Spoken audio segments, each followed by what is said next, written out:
세상에 참 신비한 것들이 많이 있습니다. 사람들은 그 신비한 것들을 모으고 모아서 어떤 것이 제일 신비한가 대결을 하기도 합니다. 7대 불가사의, 10대 불가사의, 이런 등등의 이름을 붙여서 이것은 정말 우리가 이해하기 참 쉽지 않다라는 그런 개념을 나타내곤 합니다. 그런데 여기에 더 큰 신비가 있습니다. 바로 이곳 가운데 앉아있는 여러분입니다. 한 번도 보지 못한 그분을 주님으로 삼으며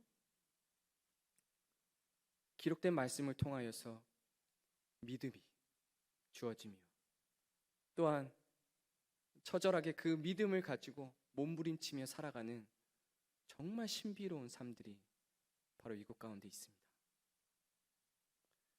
무엇보다 말씀을 통하여서, 오늘 읽은 말씀을 통하여서 보면 참으로 신비로운 것이 구원에 있어서 이방인인 우리가 하나님의 백성이 된다는 것, 그 언약 백성이 된다는 것, 얼마나 참으로 신비하고 놀라운 일인지. 우리가 계속해서 로마서를 집중하고 있는데요, 다시 한번 그 신비와 그 은혜를 깊이 있게 충만히 깨닫고 누리시기를 소망합니다. 오늘 읽은 말씀을 두 가지로 정리해서 말씀을 전하는데요, 첫 번째, 젖붙임 받은 돌감람나무. 젖붙임 받은 돌감람나무입니다. 먼저 본문에 왜 젖붙임에 관한 이야기를 먼저 하고 있는가에 대한 이 내용을 이해할 필요가 있습니다. 바울은 로마 교회를 향해서 구원에 관한 이야기를 아주 많이 그리고 상세히 기록했습니다. 그 중에 유대인과 이방인, 유대인들의 이 이스라엘인들의 구원과 헬라인으로 대표되는 이방인들의 이 구원에 대해서 집중하고 있습니다. 특별히 지금 읽고 있는 11장 말씀은 9장에서부터 시작한 유대인들의 구원, 그리고 이방인의 구원에 대한 부분을 비교하면서, 그리고 성경의 여러 가지 부분들을 보면서 이것들을 명확히 해가고 있습니다. 이런 의문이 듭니다. 이스라엘은 구원받을 만합니다. 한번 생각해 보십시오. 하나님은 이스라엘을 택하셨고 그들의 조상들과 언약을 맺으셨습니다. 그럼 이스라엘 자손은 자연스럽게 하나님의 백성이 되는 것으로 우리가 어느 정도 이해할 수 있고, 그런데 반면에 죽었다 깨어나도 이스라엘인이 될 수 없는 우리는 그렇다면 그 하나님의 언약과 어떻게 연관이 되는가? 전혀 피가 섞이지 않았고, 그리고 아무리 이방인인 우리가 어떤 국적을 바꾸고 어떤 종교를 바꾸고 생활 습관을 바꾼다 하더라도 결코 우리가 이스라엘인이 될 수는 없는데, 과연 이방인을 향한 구원은 어떻게 일어날 수 있는 것인가? 이러한 의문으로 참 오랫동안 고민을 하신 분들이 있을 거고, 또 그에 대한 답이 오늘 읽은 말씀에 아주 명확하고도 상세하게 기록이 되어 있습니다. 먼저 우리가 알아야 할 것은 이스라엘인이라 하여서 모두 다 구원받는 것은 아니다라는 것을 먼저 기억을 해야겠습니다. 이스라엘인이라고 모두 다 하나님의 백성인가? 결코 성경은 그렇게 말하고 있지 않습니다. 우리 7절 말씀 함께 읽어보겠습니다. 그런즉 어떠하냐? 이스라엘이 구하는 그것을 얻지 못하고 오직 택하심을 입은 자가 얻었고 그 남은 자들은 우둔하여 졌느니라. 이스라엘이 얻지 못한 것이 있습니다. 이스라엘 안에서도 택하심을 입어야만 구원을 받고 하나님의 백성이 된다는 말씀을 바울은 분명하게 하고 있습니다. 그리고 연결하여서 12절 말씀에 이렇게 말하죠. 그들의 넘어짐이 세상의 풍성함이 되며 그들의 실패가 이방인의 풍성함이 되거든 하물며 그들의 충만함이리요. 여기서 그들은 이스라엘을 의미하죠. 이스라엘인들이 넘어집니다. 그런데 그들의 그 넘어짐 그리고 그들의 실패가 오히려 이방인들에게 풍성함이 됩니다. 이스라엘은 넘어집니다. 그리고 이방인들은 하나님의 그 위대한 은혜로 그 은혜를 누리게끔 됩니다. 구원은 누구에게 임하는 것일까요? 누구에게 이르게 되는 것일까요? 사실 굉장히 복잡하고 교리적으로 그리고 성경 한 구절 한 구절을 통해서도 이해하기가 사실 1시간, 2시간, 몇 날 며칠을 걸려도 끝나지 않을 만한 아주 깊고 풍성한 이야기입니다. 그러나 매우 단순하게 언약적 차원에서만 이야기를 한다면 구원은 아브라함의 자손에게 임합니다. 창세기 12장에서부터 하나님은 아브라함을 부르셔서 그에게 약속하십니다. 그리고 그와 언약을 맺으시는데 그 언약 가운데 하나님의 나라가 드러나고 하나님의 백성, 하나님의 땅, 하나님의 주권이 그곳 가운데 있음을 발견하게 됩니다. 이것이 왜 그토록 이 유대인들이 우리는 아브라함의 자손이다라는 것을 계속해서 주장하고 그것을 붙들고 있었는지 그것에 대한 이유로 우리가 알면 되겠습니다. 아브라함의 자손이야말로 하나님의 나라를 그리고 하나님의 백성, 하나님의 그 구원을 얻을 수 있기 때문이죠. 그런데 이것을 우리 예수님의 가르침을 통해서 우리가 분명히 알아야 할 것은 하나님은 돌들로도 아브라함의 자손이 되게 하실 수 있다라고 분명히 말씀하셨죠. 결국 혈통적 이스라엘인이 자연스럽게 자동적으로 아브라함의 자손이 된다라는 것은 사실 하나님의 말씀에서 그렇게 말하고 있지 않다는 것입니다. 제가 아브라함의 이 언약, 아브라함을 언급한 이유는 하나님께서 아브라함과 맺으신 언약이 오늘날 우리에게까지 사실 영향을 미쳐야 하기 때문입니다. 지금으로부터 수천 년 전, 매우 오랜 그 기간, 약 4,000년 전이라고 할 수 있겠는데요. 약 4,000년 전에 있었던 그 사건이 지금 우리에게까지 영향을 미치고 있습니다. 결국 아브라함의 자손이 되는 일, 사실 단편적으로 보면 우리는 그것이 불가능하게 생각되고 불가능하게 다가오게 됩니다. 이방인은 어떤 방법을 써도 스스로 아브라함의 자손이 될 수 없습니다. 이스라엘인처럼 종교도 바꿔보고 어떤 이들은 오늘날도 그렇게 노력을 해보죠. 내가 유대인이 되기 위해서 한번 열심히 노력을 해봅니다. 풍습도 지켜보고 문화도 그리고 이주도 해보고 그리고 언어를 사용해 보기도 합니다. 그렇다 하더라도 결코 이스라엘인이 될 수는 없습니다. 그러면 이방인인 우리는 도대체 어떻게 할 것인가? 우리에게 주어진 이 혈통적 문제는, 우리에게 주어진 이 민족적 문제는 어떻게 해결할 수 있는 것인가? 사실 우리는 우리 스스로 어떤 노력으로도 해결할 수 없습니다. 이것이 사실 답입니다. 이에 대해서 하나님은 우리에게 참 귀중한 가르침을 바울을 통하여서 알려주십니다. 그것은 바로 나무의 이 접목, 접붙임이라는 그 자연의 원리를 통하여서 우리에게 알려주시는 것입니다. 접붙임은 어떤 서로 다른 최소한 두 가지의 나무가 하나는 뿌리가 되고 하나는 가지가 되는, 그래서 뿌리와 가지를 서로 다르지만 연결하였을 때에 하나의 나무가 되어가는 그 과정, 그것을 우리는 접붙임이라고 말합니다. 신기하게도 서로 다른 나무이지만 결국 잘 접목이 되면 한 나무로 자랍니다.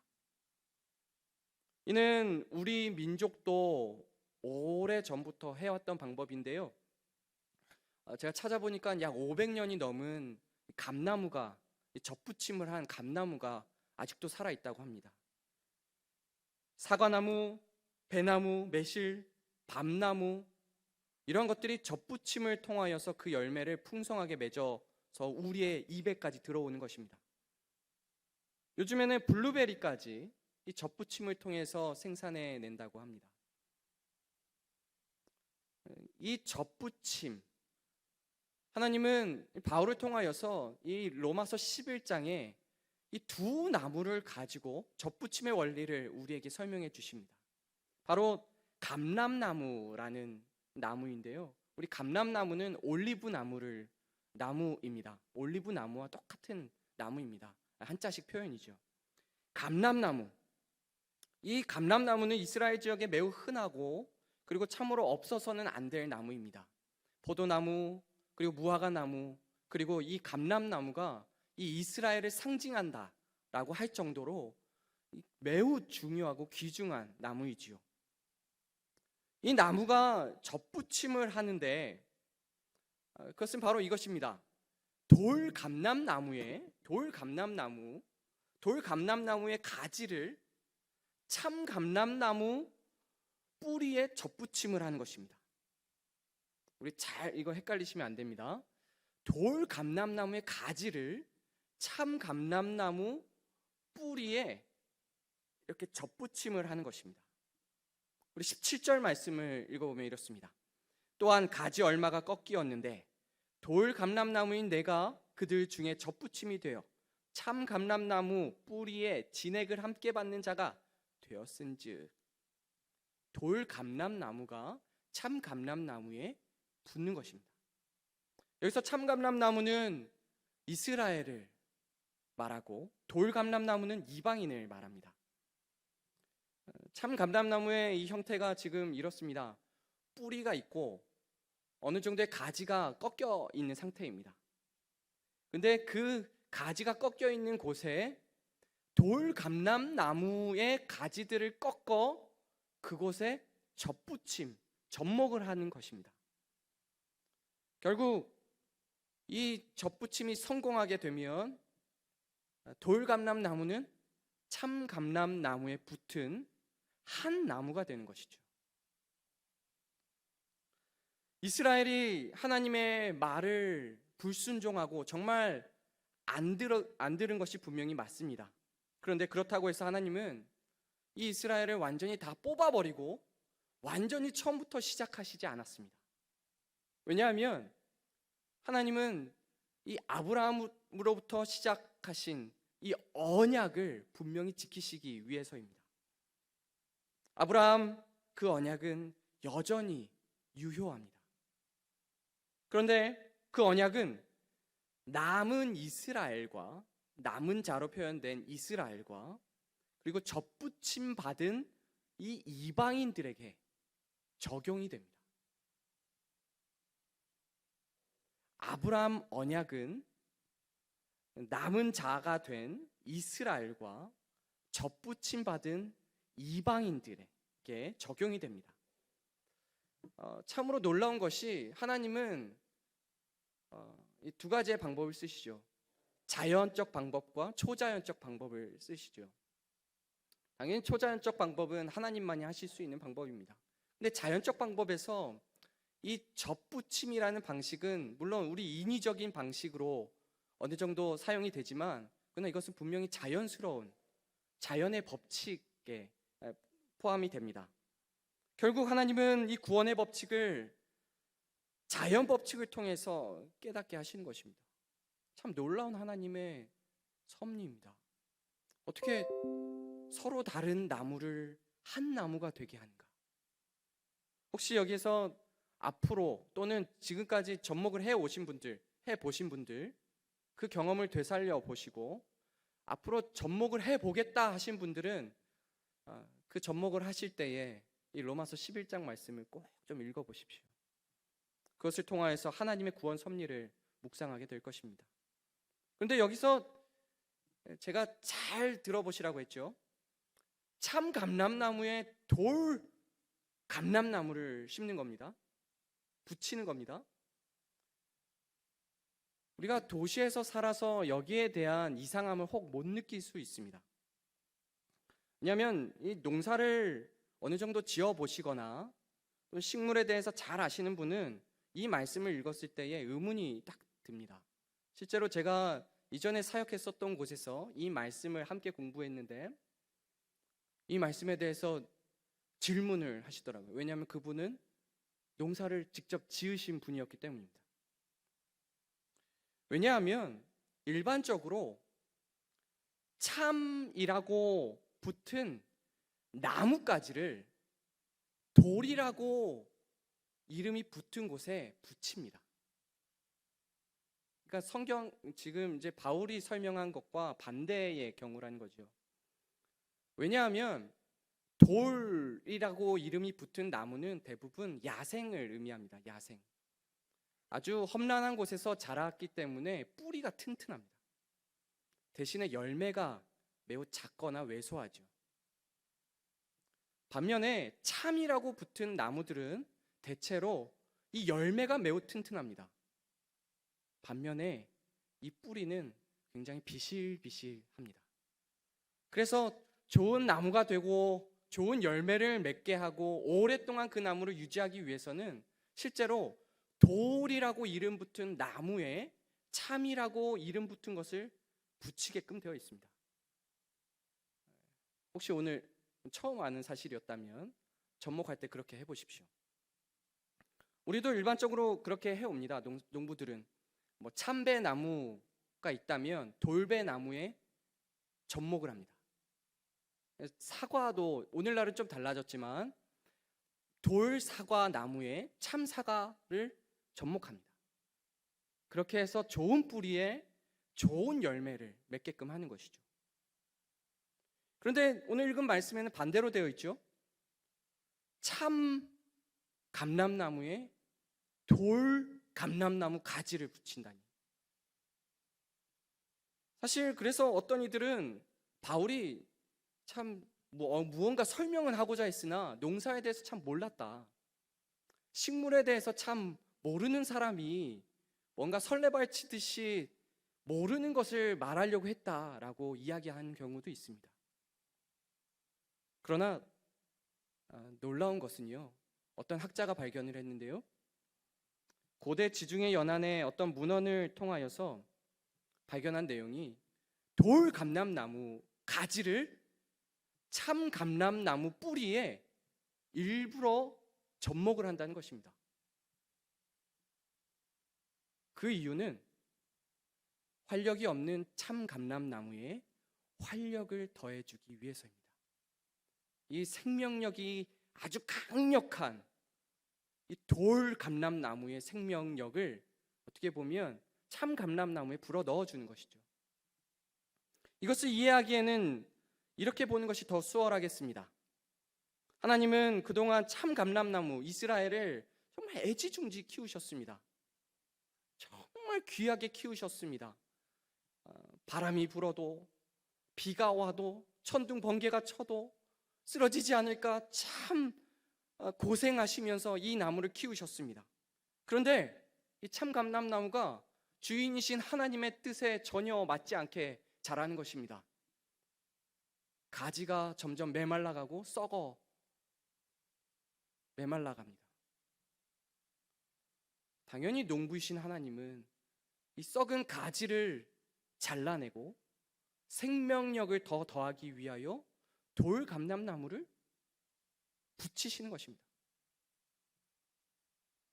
그래서 이 나무가 더 튼튼한 나무가 되게끔 하기 위하여, 더 활력 있고 더 생기 있는 나무가 되게 하기 위하여 하나님은 이런 과정을 거치십니다. 성도 여러분, 초두에 말했듯이 이스라엘인과 이방인, 참 감람나무와 돌 감람나무, 사실 이 두 가지는요 하나가 될 수 없어요. 근데 하나님은 행하십니다. 이 행하심을 우리가 깨닫고 경험하고 또 이 논리로, 이 방법으로, 이 원리로 우리가 하나님의 백성이 되고 또 하나님의 백성으로 살아가게 되는 것입니다. 성도 여러분, 이 놀라운 접붙임의 방법을 하나님은 우리의 구원의 방법에 적용하셨고 사용하셨습니다. 우리 스스로는 결코 아브라함의 자손이 될 수 없습니다. 교인이 된 지 10년이 돼도 100년이 돼도 1000년이 돼도 우리는 이방인입니다. 아무리 세계에서 가장 큰 교회가 있어도 우리는 이방인입니다. 그러나 그 언약의 그 뿌리에 가지를 접목하심으로 한 뿌리의 진액을 받는 하나된 한 나무가 되게 하셨습니다. 이 접붙임의 시작과 과정이 바로 예수 그리스도의 십자가 대속 사건입니다. 현재 고난주간을 보내고 있는데요, 예수님의 이 십자가, 이 죽음으로 향한 그리고 죽으신 이 위대한 사역이 이방인인 우리를 접목시키시려고, 접목되게끔 하시려고, 접붙이시려고 하신 그 위대한 사역이라는 것입니다. 물론 가만히 있는다고 우리가 자연스럽게 접목이 되지 않습니다. 먼저는 돌감람나무에서 끊어져야 됩니다. 정말 아프고 정말 후회될 수도 있지만, 그러나 그것이 사탄과 죄와 사망의 그 권세, 그 가운데 있는 것에서 끊어져 버려야 합니다. 그리고 예수 그리스도를 온전히 믿음으로 예수 그리스도께 연합해야 합니다. 그래서 참 감람나무에 접붙임을 받게 되는 것입니다. 이 얼마나 귀한 은혜인지 모릅니다. 성도 여러분, 참 감사합시다. 참 감사합시다. 우리가 아무리 노력해도 되지 않는 일을 하나님 하셨습니다. 그리고 하고 계십니다. 이웃 가운데 이 놀라운 원리와 이 놀라운 은혜 가운데 참답게 반응하는 저와 여러분, 우리 모두 되기를 소망합니다. 아멘. 두 번째로, 높은 마음을 품지 말고 두려워하라. 높은 마음을 품지 말고 두려워하라입니다. 이 참 감람나무 그리고 돌 감람나무 접붙임 비유를 들으면 오히려 이스라엘인들은 우리는 탈락했구나라고 생각이 들 것 같고, 또 이방인인 우리는 더 우쭐해질 수 있습니다. 이스라엘은 끝났어. 이스라엘은 구원 못 받아. 그 구원의 바통이 우리에게 다 넘어왔거든. 우리만 구원받는 거야, 이렇게 말이죠. 그러나 하나님은 돌 감람나무였던 이 가지인 우리에게 분명히 이렇게 말씀합니다. 자만하지 말라. 자만하지 말라. 우리 20절 말씀 함께 읽어보겠습니다. 20절입니다. 옳도다. 그들은 믿지 아니함으로 꺾이고 너는 믿음으로 섰느니라. 높은 마음을 품지 말고 도리어 두려워하라. 믿음으로 섰지만 항상 우리가 가져야 할 자세는 높은 마음을 품지 말고 도리어 두려워하는 그 상황, 그 마음, 그 상태입니다. 21절 말씀도 연달아서 보시면 하나님이 원 가지들도 아끼지 아니하셨은즉 너도 아끼지 아니하시리라. 참 두려운 말씀입니다. 접붙임을 하는 농부가 이 가지 꺾는 것은 사실 일도 아닙니다. 그냥 붙었던 거 그냥 똑 떼버리면 됩니다. 접붙임을 했으니 아까워서 꺾지 않는다? 그렇지 않습니다. 제 역할 못하면 꺾일 수도 있겠죠. 구원에 있어 우리는 항상 잊지 말고 새겨야 할 그런 말이 있습니다. 바로 은혜입니다. 은혜. 하나님의 절대적인 주권을 인정하고, 또 우리는 하나님의 전적인 은혜로 구원받는다라는 그 사실을 우리가 잊어서는 안 됩니다. 성도 여러분, 우리는 이제 더 이상 돌 감람나무의 뿌리가 아닌 참 감람나무의 뿌리로부터 진액을 받는 자가 됩니다. 이것은 처음부터 마지막까지 농부이신 하나님께서 하신 일입니다. 참 놀랍게도 이 로마서 11장의 말씀과 예수님께서 이 포도나무 비유를 하신 이 요한복음 15장의 말씀과 매우 밀접하게 다가오는데요. 요한복음 15장 5절 말씀을 읽어보겠습니다. 나는 참 포도나무요 너희는 가지라. 그가 내 안에 내가 그 안에 거하면 사람이 열매를 많이 맺나니 나를 떠나서는 너희가 아무것도 할 수 없습니다. 아멘. 참 포도나무와 가지의 관계는 바로 이러합니다. 포도나무의 가지가 꼭 붙어 있어야 합니다. 가지가 이 포도나무를 떠나서는 결코 열매를 맺을 수 없습니다. 아니, 말라 비틀어지고요. 결국 그 가지에서 떨어진 쓸모없는 가지는 뿌리에서 떨어진 쓸모없는 가지는 결국 불쏘시개와 또 부직갱이가 될 뿐입니다.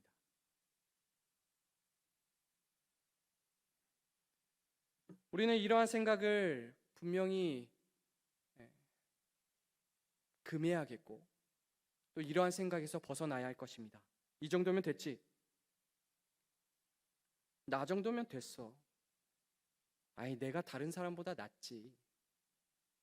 나 아니면 누가 되겠어? 누가 할 수 있겠어? 이 생각들은 참으로 두렵게도 참감람나무에서 꺾여진 그 가지들의 생각들입니다.